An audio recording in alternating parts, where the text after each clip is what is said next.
नमो अरिहन्ताणं नमो सिद्धाणं नमो आयर्याणं नमो उज्जयाणं नमो लोये सौसाहुनम्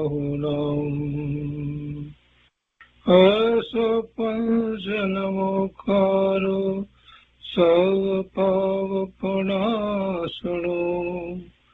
मङ्गलानं च सौवर्ते परमं वै मङ्गलम् अज्ञानतिमिरन्धानां ज्ञानाञ्जनशलाकया चक्षुरुन्मीलितं येन तस्मै श्रीगुरुवे नमः। मुखादिव्याकुक्षिरत्नं शब्दजितवर्यात्मजम् श्रीराजचन्द्रयहुं वन्दे तत्त्वलोचनदायकम् प्रभुतत्त्वलोचनदायकम्।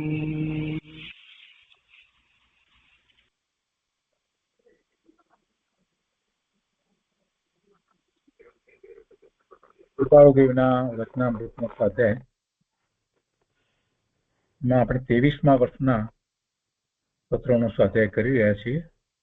એમાં રોજની સી માંથી આપણે પહેલા 3 ભાગ કર્યા છે, તો આગળ છીએ ચોથા ભાગથી.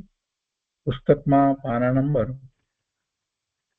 833 અને રોજની સીમાં ચોથો ભાગ. મુંબઈ પોસ્ટ 3 બુધવાર સંવત 1946. કૃપાળદેવ લખે છે કે નીચેના નિયમો પર બહુ લક્ષ આપવું. નીચેના નિયમો પર બહુ લક્ષ આપવું, બહુ ધ્યાન આપવું. પહેલું, એક વાત કરતા તેની અપૂર્ણતામાં અવશ્ય વિના બીજી વાત ન કરવી જોઈએ. એક વાત કરતી વખતે એ જે વાત અધૂરી હોય એમાં પછી બીજી વાત જરૂર વિના કરવી જોઈએ નહીં. એટલે ખાસ એમાં વચ્ચે એ વાતની જરૂર હોય તો જ કરવાની, ન કરવી. એક વાત કરતા તેની અપૂર્ણતામાં અવશ્ય વિના બીજી વાત ન કરવી જોઈએ. બીજું, કહેનારની વાત પૂર્ણ સાંભળવી જોઈએ. સામી વ્યક્તિની વાત પૂરેપૂરી સાંભળવી જોઈએ. હજી જરાક શરૂઆત કરે, અધૂરું બોલે ત્યાં જ વચ્ચે બોલવા કરતા એની પૂરી વાત સાંભળી લેવી. ત્રીજું, પોતે ધીરજથી તેનો સદુત્તર આપવો જોઈએ. બીજી વ્યક્તિએ જે કહ્યું હોય એનો ધીરજથી, એટલે કોઈ પણ જાતની એક્સાઇટમેન્ટ વગર ધીરજથી તેનો સદુત્તર, સાચો ઉત્તર આપવો જોઈએ. ચોથું, જેમાં આત્મશ્લાઘા કે આત્મહાનિ ન હોય તે વાત ઉચ્ચારવી જોઈએ. આત્મશ્લાઘા ન હોવી જોઈએ અને આત્મહાનિ પણ ન હોવી જોઈએ, તે વાત ઉચ્ચારવી જોઈએ. ધર્મ સંબંધી હમણાં બહુ જ ઓછી વાત કરવી. અને છઠ્ઠું, લોકોથી ધર્મ વ્યવહારમાં પડવું નહીં. આ બધી વાત એમણે પોતાને માટે લખી છે. એક પ્રકારે આખું બીજા લોકો સાથે એનો જે વાતચીતનો દોર કેવી રીતે રહેવો જોઈએ એનું પોતાને માટે જ અહીંયા વાત લખી અને ધ્યાન રાખવા માટે જેને કહ્યું કે ગાઈડલાઈન પોતે બનાવી દીધી છે. એમાં 5મી વાત જે લીધી છે, ધર્મ સંબંધી હમણાં બહુ જ ઓછી વાત કરવી. કેમ કે પોતાને હજી એવી કંઈક અવસ્થા, એવી દશા પ્રાપ્ત થવા ની છે એમ એ માને છે. એની રાહ જુએ છે કે અમુક દશા પ્રાપ્ત થયા પછી મારે ધર્મ સંબંધી વાત કરવી છે એટલે એ વાત એમણે અહીંયા નોંધી રાખી છે કે હમણાં આમ નથી કરવું, આમ કરવું છે. અને સૌથી છેલ્લી વાત લીધી કે લોકોથી ધર્મ વ્યવહારમાં પડવું નહીં. અનેક પ્રકારના ધર્મના નામે ચાલતા બધા વ્યવહારો, અનેક પ્રકારના પછી એમાં ગ્રુપ બનાવીને એને કંઈક રીતે બધું ચાલતું હોય છે, તો પછી એવા કોઈ વ્યવહારમાં પડવું નહીં.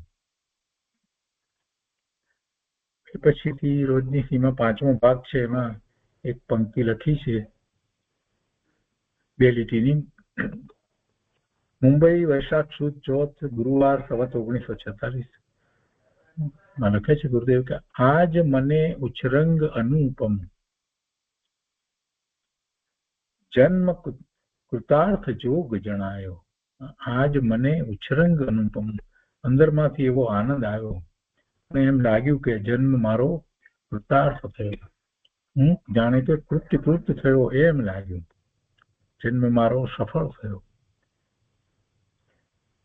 શું લાગ્યું એમાં કેવી રીતે? તો કે છે કે વાસ્તવ્ય વસ્તુ વિવેક વિવેચક તે ક્રમ સ્પષ્ટ સુમાર્ગ ગણાય. વાસ્તવ્ય એટલે ક્યાં રહેવું, એટલે બહારમાં ક્યાં રહેવું એવી વાત નથી. વસવું ક્યાં? વાસ્તવ્ય એટલે પોતાના સ્વરૂપને વિશે વસવું.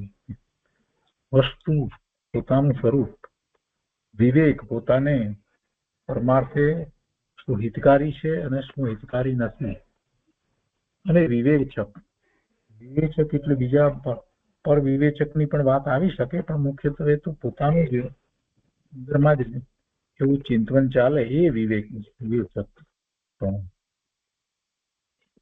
ત્યારે એવો વિવેક હોય ત્યાર પછીથી જ એના ઉપર ચિંતન કરવામાં આવે, એનું વિવેચન થાય.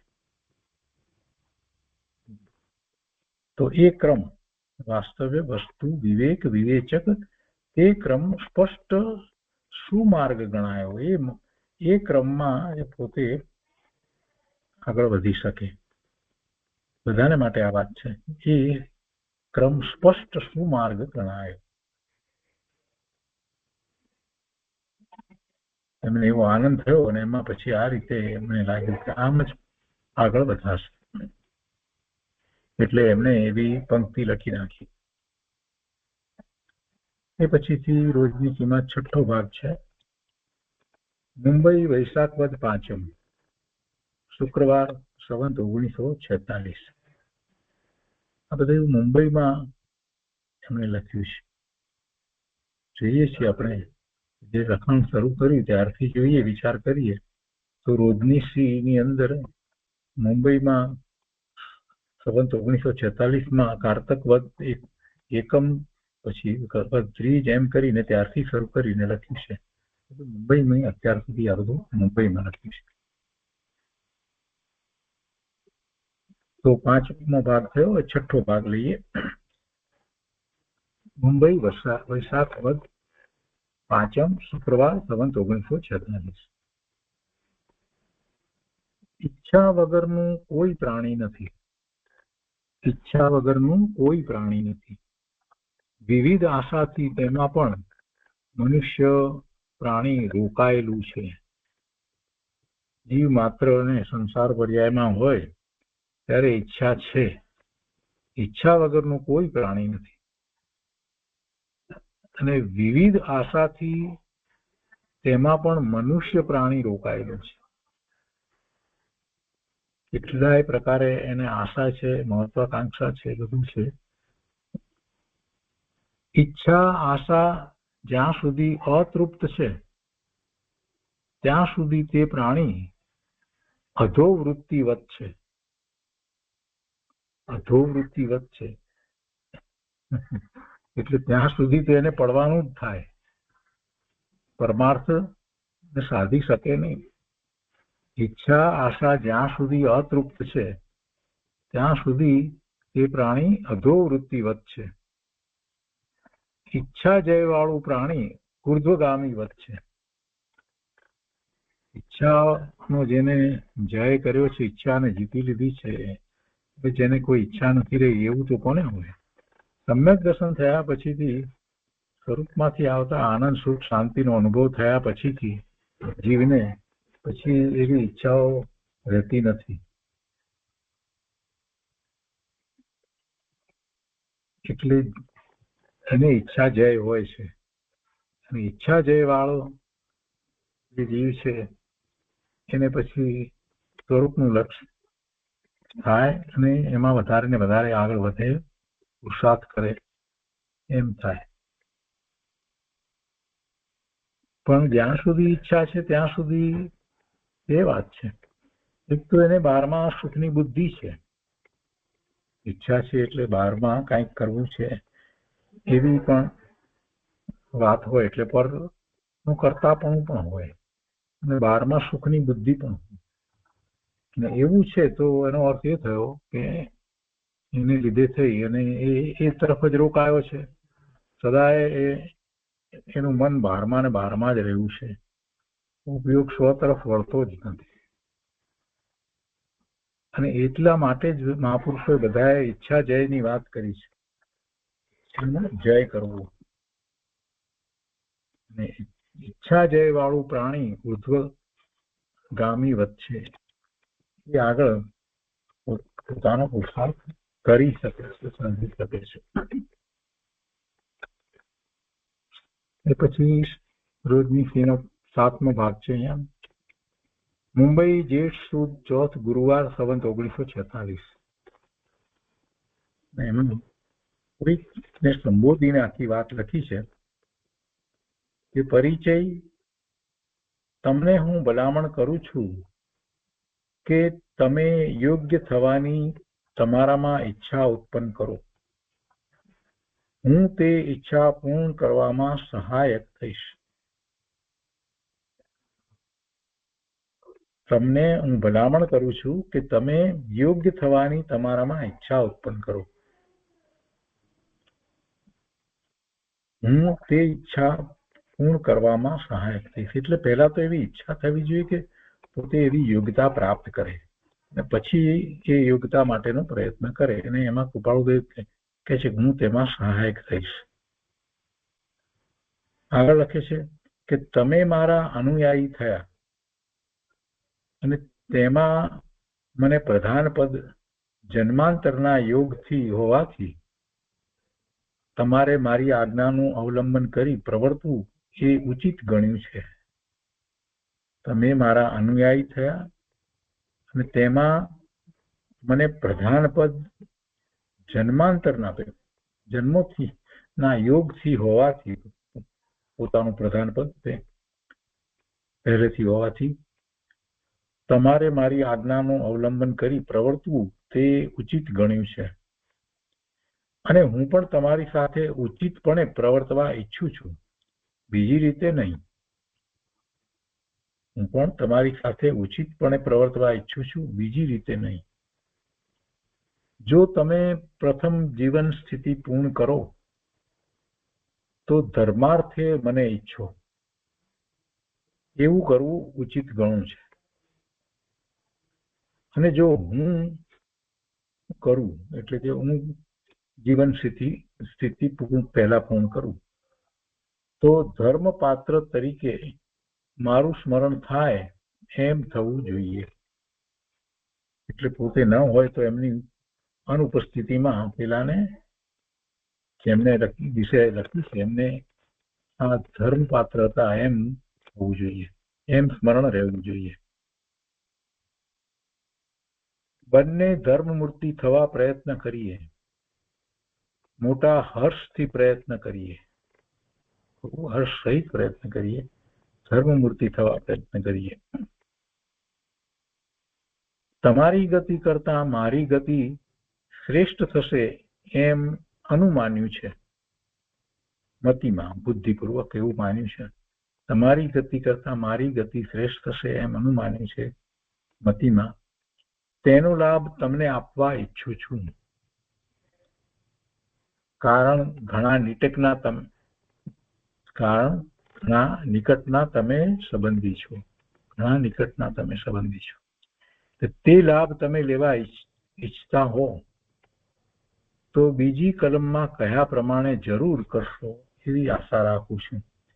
બીજી કલમમાં શું કહ્યું? તમે મારા અનુયાયી થયા અને તેમાં મને પ્રધાન પદ જન્માંતરના યોગથી હોવાથી તમારે મારી આજ્ઞાનું અવલંબન કરી અને પ્રવર્તવું એ ઉચિત ગણ્યું છે. એમની આજ્ઞાનું અવલંબન કરીને પ્રવર્તવું એ ઉચિત ગણ્યું છે. એટલે એ વાત યાદ કરાવી. જો તમે એ લાભ લેવા ઈચ્છતા હો તો તમારી ગતિ કરતા મારી ગતિ શ્રેષ્ઠ થશે એમ અનુમાન્યું છે, એવું અનુમાન છે. તેનો લાભ તમને આપવા ઈચ્છું છું. કારણ ઘણા નિકટના તમે સંબંધી છો. તે લાભ તમે લેવા ઈચ્છતા હો તો બીજી કલમમાં કયા પ્રમાણે જરૂર કરશો એવી આશા રાખું છું. તમે સ્વચ્છતાને બહુ જ ઈચ્છજો, વિતરાગ ભક્તિને બહુ જ ઈચ્છજો, મારી ભક્તિને સંભાવથી ઈચ્છજો. તમે જે વેળા મારી સંગતિમાં હો તે વેળા સર્વ પ્રકારે મને આનંદ થાય તેમ રહેજો. વિદ્યા અભ્યાસી થાવ, વિદ્યાયુક્ત વિનોદી સંભાષણ મારાથી કરજો. વિદ્યાભ્યાસી થાવ અને વિદ્યાયુક્ત અને વિનોદી સંભાષણ વાતચીત મારાથી કરજો. હું તમને યુક્ત બોધ આપીશ.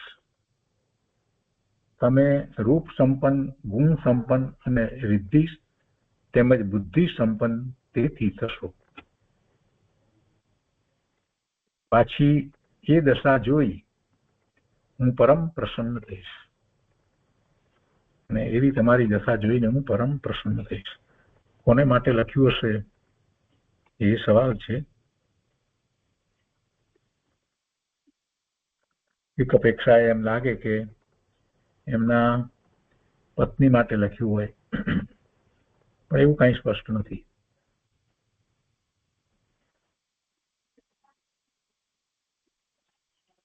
એ પછી રોજની સીમા 8મો ભાગ છે. મુંબઈ જેઠ સુદ 11 શુક્રવાર સંવંત 1946.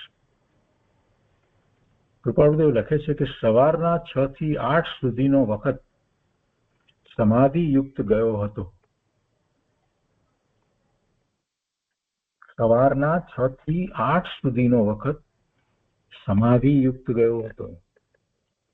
અખાજીના વિચારો ઘણા સ્વસ્થ ચિત્તથી વાંચ્યા હતા, મનન કર્યા હતા.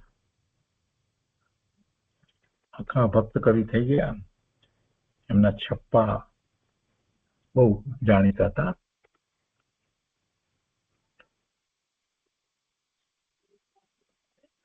એ પછી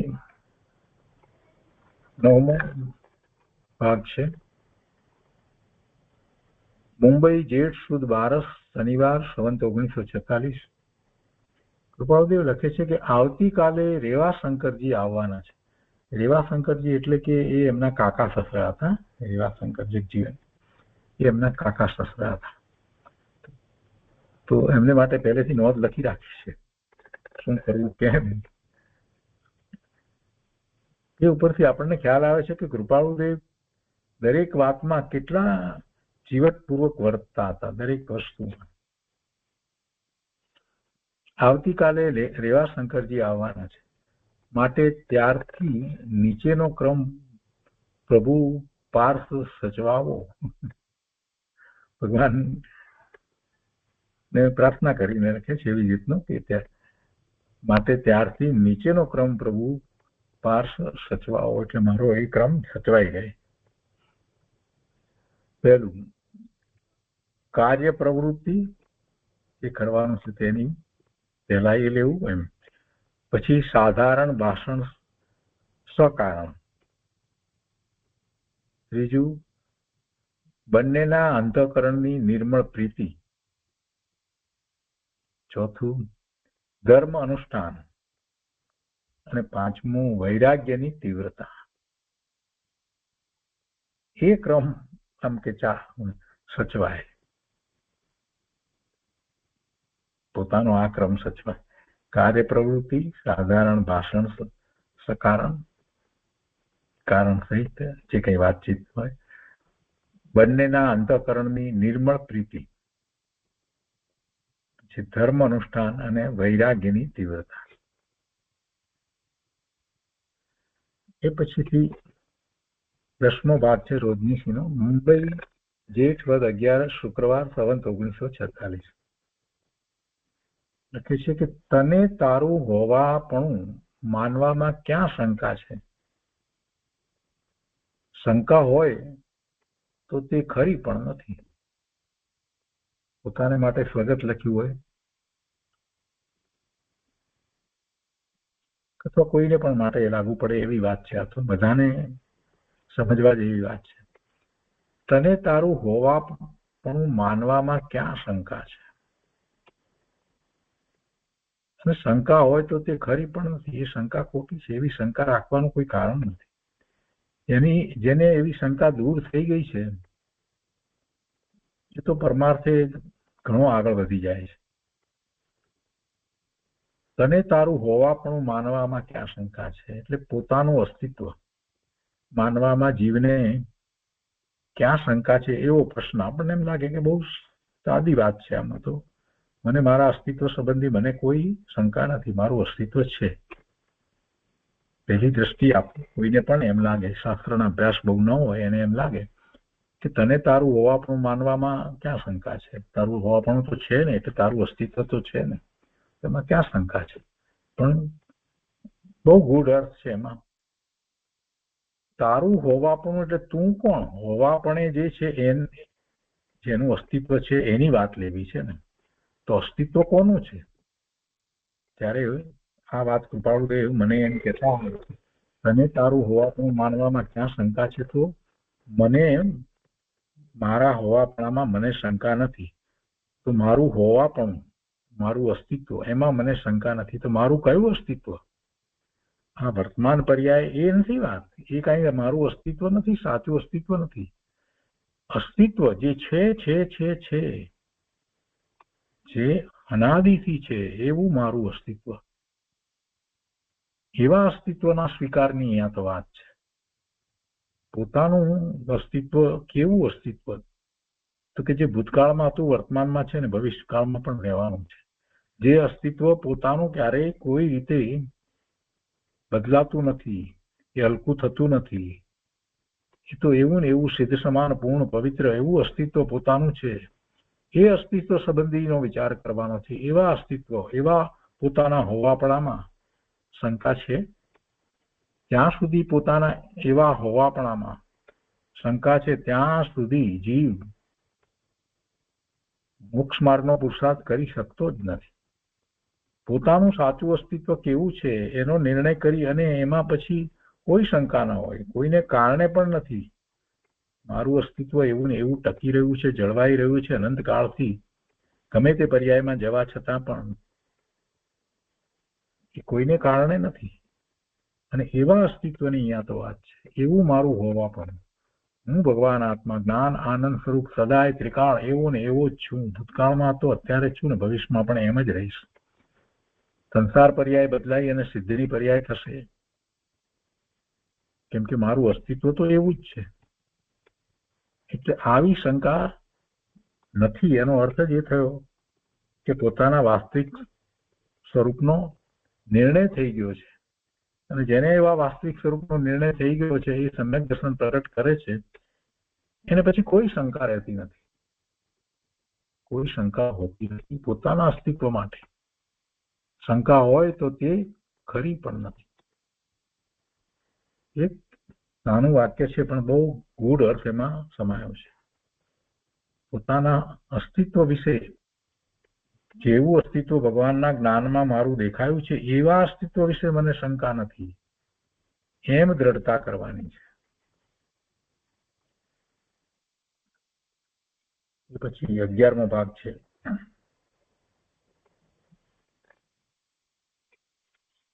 મુંબઈ, જેઠ વદ 12 શનિવાર સંવત 1946.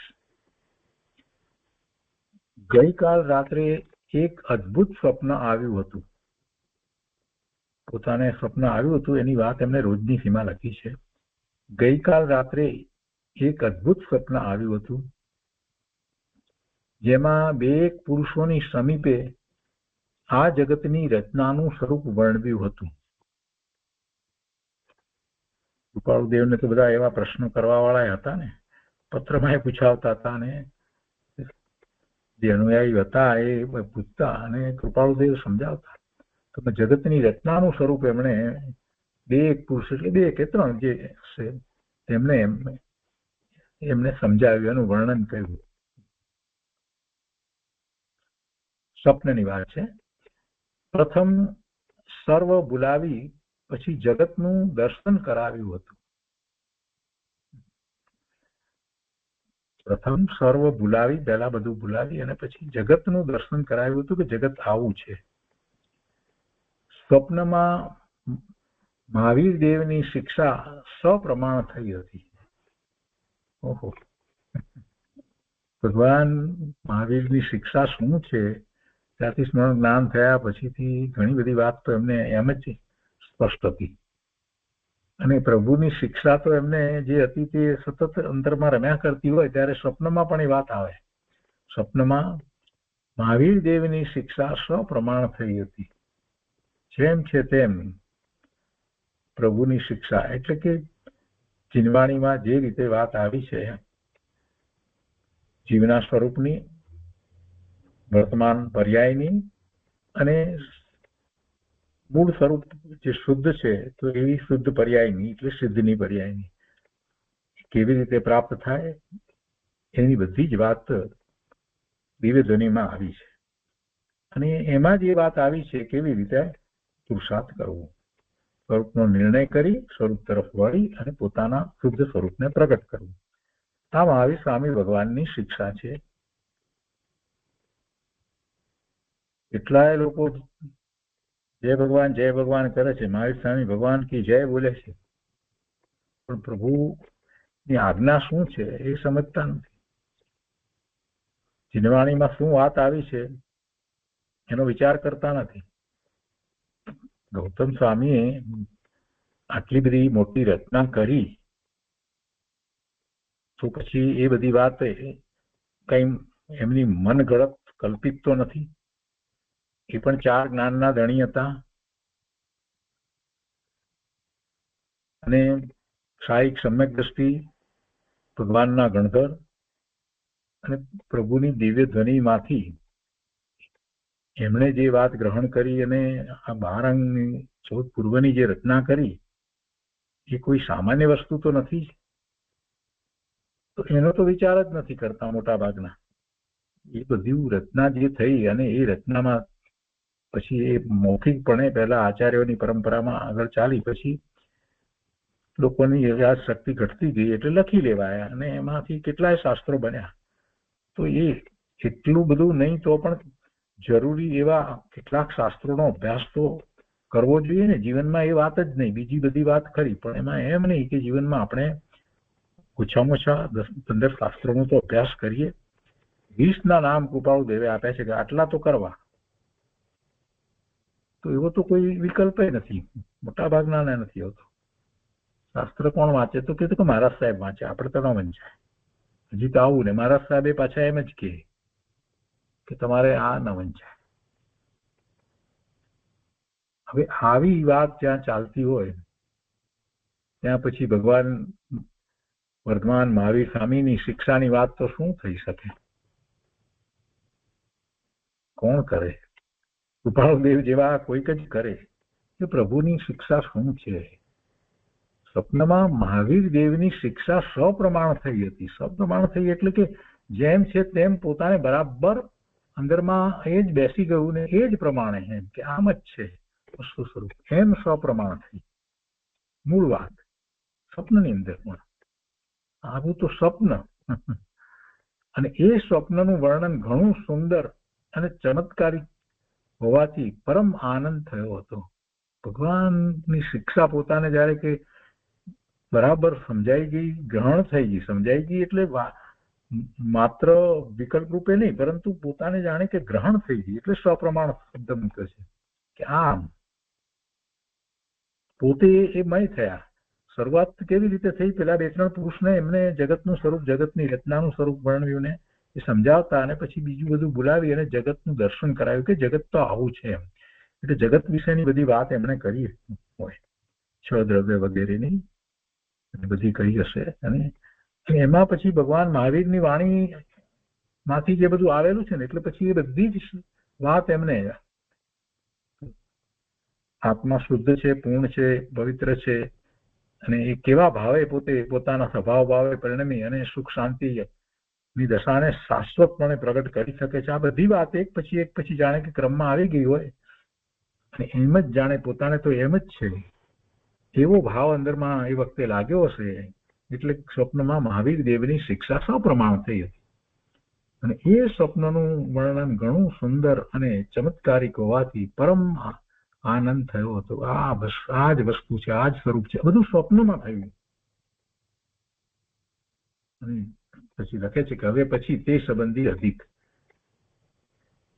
ઘણી વાત, ઘણું સુંદર વર્ણન થઈ શકે. પછી અમને એ જે આખું યાદ સ્વપ્નની વાતમાં પછી બધું જેટલું બધું છે, કેમ કે એ વખતે પોતાને એમ લાગ્યું છે કે પોતે આ બધું પ્રાપ્ત કરી લીધું છે.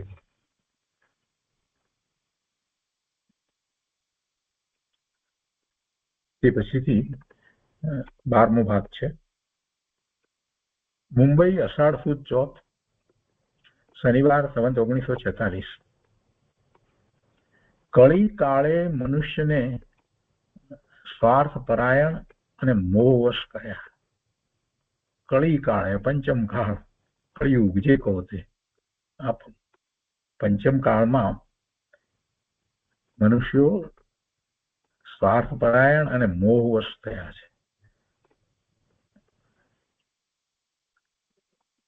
કાળે કર્યા એમ શું કરે? કારણ કે બદલાયા કરે છે. ભરત ક્ષેત્ર અને ઐરાવત ક્ષેત્રના વિશે તો એ કાળ બદલાયા કરે છે. પણ કહેવાનો આશય એ છે કે અત્યારે પંચમ કાળમાં ભગવાન રહ્યા નહીં, અણઘર રહ્યા નહીં. એવા અંગધારી જ્ઞાન જેને હોય એવા પણ કોઈ ન રહ્યા, એવો કાળ આવ્યો હોય એ દુષ્મ કાળ છે. અને આવા કાળમાં બહુ ઓછા જીવો ધર્મી જીવો હોય છે. ધર્મની ભાવના, સાચી ધર્મની ભાવના હોય ને સાચો એવો પુરુષાર્થ થતો એવા બહુ જ ઓછા જીવો, બહુ જ ઓછા. એવો આ કાળ છે. એટલે ધર્મ પ્રભાવના પણ એવી જોવા મળતી નથી. એને ધર્મને સમજાવનારા એવા ના મળે, સાચી વાત કહેવા વાળા એ મળવા દુર્લભ. એવો આ કાળ છે, ઉત્તમ કાળ છે. અને એવા કાળને વિશે પછી મનુષ્ય શું કરવાનો છે? અનાદિથી જે એને મિથ્યાત્વ ચાલ્યું આવે છે, તો એ અનેક પ્રકારે લૌકિક ભાવે જેવા સ્વાર્થમાં જ રોકાયેલો રહેશે. અહીંયા જે લૌકિક તરીકે સ્વાર્થ આપણે જે કહીએ છીએ એ અર્થ લેવાનો છે. એવો સ્વાર્થ પરાયણ, બીજા સામી વ્યક્તિનું જે થવું એ થાય, પોતે પોતાનો જ વિચાર કરે, એવા સ્વાર્થ પરાયણ લોકો હોય છે ને. અને એ બધું મિથ્યાત્વને કારણે થાય છે. એટલે એ મિથ્યાત્વને લીધે મોહવશ બધું એમ જ કંઈક કર્યા જ કરે છે. ખરેખર તો એ કંઈ કરી શકતો નથી. એ માત્ર વિકલ્પો કરે છે અને અશુભ ભાવમાં વધારે અને ક્યારેક શુભ ભાવમાં જીવન વ્યતીત કરે છે. શુદ્ધ ભાવનો તો વિકલ્પ જ નથી. આવો આ દુષ્મ કાળ છે. તો એ વાત કરી છે કે કળી કાળે મનુષ્યને સ્વાર્થ પરાયણ અને મોહવશ કર્યા. જેનું હૃદય શુદ્ધ સંતની બતાવેલી વાટે ચાલે છે તેને ધન્ય છે. આવા કાળને વિશે પણ કેટલાક જીવો એવા છે કે સંતની બતાવેલી વાટે ચાલે છે. મહાત્મા હોય, મહાપુરુષ હોય, આચાર્ય ભગવાને એમણે જે માર્ગ દર્શાવ્યો છે એ માર્ગે અત્યારે વર્તમાનમાં ચાલે છે. એ જ પ્રમાણે પોતે પોતાનું જીવન જીવે છે. નિસ્વાર્થ ભાવે. અને હૃદય શુદ્ધ છે, જેનું હૃદય શુદ્ધ છે. હૃદય શુદ્ધ છે એટલે કે કોઈ બીજી મલિનતા વગેરે કાંઈ અંતરના વિશે છે જ નહીં. સંતે બતાવેલો માર્ગ કે જેમાં પોતે શુદ્ધ આત્મા છે અને એવા શુદ્ધ આત્માની અનુભૂતિ પોતે કરી શકે છે, તો એવો પુરુષાર્થ કરતા હોય, એ માર્ગે એમ ચાલતા હોય, મોક્ષ માર્ગમાં પદાર્પણ કરવા માટેનો આખો પુરુષાર્થ કરતા હોય, અને એમાં પણ કોઈ સમ્યક્ત્વની સન્મુખ છે કે સમ્યક દ્રષ્ટિ થયા છે, તો કે છે કે તેને ધન્ય છે. આવા કાળને વિશે એવા સમ્યક દ્રષ્ટિને ધન્ય છે.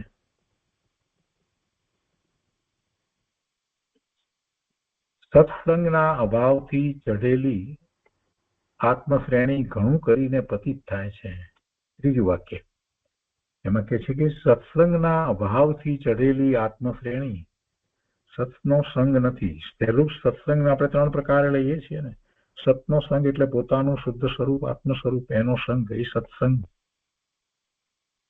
એ પછીથી એવા મહાત્માઓનો સંગ, જેમણે પોતે પોતાના સ્વરૂપની પ્રાપ્તિ કરી છે, એમનો સંગ, એ બીજા પ્રકારનો સત્સંગ છે. અને ત્રીજો તે પછીથી જેને મુક્તિના માર્ગની ભાવના છે, જે સાચો મુમુક્ષુ છે, મોક્ષાર્થી છે, તો એની સમીપમાં રહી અને સાથે ને સાથે એવો પોતે પણ પુરુષાર્થ કરવો, એ ત્રીજા પ્રકારનો સત્સંગ છે.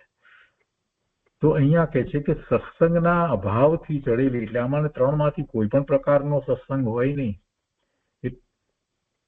અને પછી પોતે આત્મશ્રેણી ચડે, એ કેવું હોય? સત્સંગના અભાવથી ચડેલી આત્મશ્રેણી ઘણું કરીને પતિત થાય છે. એમાં કઈ આગળ વધ્યો હોય એવું એને લાગે, અથવા તો ક્યારેક એવું હોય કે વ્રત વગેરે પોતે મતિ કલ્પના કંઈક કરતો હોય અને કંઈક મંદ કસાઈ થયો હોય, એવા એના પરિણામ થયા હોય મંદ કસાય વગેરેના થોડા સમય માટે, અને બાહ્યમાં તપ વગેરે કરતો હોય, એવું બધું હોય, તો એ કહે છે કે એ સત્સંગ નથી. તો પછી એને પડવાનું થાય. કે છે કે સત્સંગના અભાવથી ચડેલી આત્મશ્રેણી ઘણું કરીને પતિત થાય છે. આત્માનું ભાન ન હોય, સૌથી પહેલું તો એ જ છે. મુખ્ય સત્સંગ તો પોતાના સ્વરૂપનો સંગ છે. જેને આત્માની અનુભૂતિ થઈ છે એને તો સદાય સત્સંગ છે. બીજાઓની કોઈની અપેક્ષા એને રહેતી નથી. સમ્યક દ્રષ્ટિને જેને આત્મા અનુભૂતિ થઈ છે, તો વારંવાર એ જ પ્રયત્ન કરે છે, અને એના એવા પ્રયત્ન હોય છે એટલે એને નિમિત્તો એવા મળી પણ જાય છે, એવા નિમિત્તો પણ મળે છે.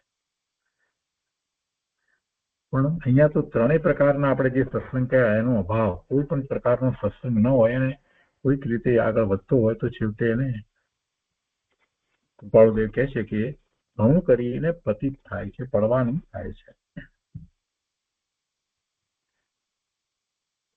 એ પછીથી 13મો ભાગ છે. એ ઘણો વિસ્તારથી આપણે, એમાં ઘણો વિસ્તાર છે, તો આપણે બહુ શાંતિથી સારી રીતે લઈશું, આવતા સ્વાધ્યાયમાં લઈશું. તો આજનો સ્વાધ્યાય અહીંયા સુધી રાખીએ છીએ, 12 ભાગ સુધી રાખીએ છીએ.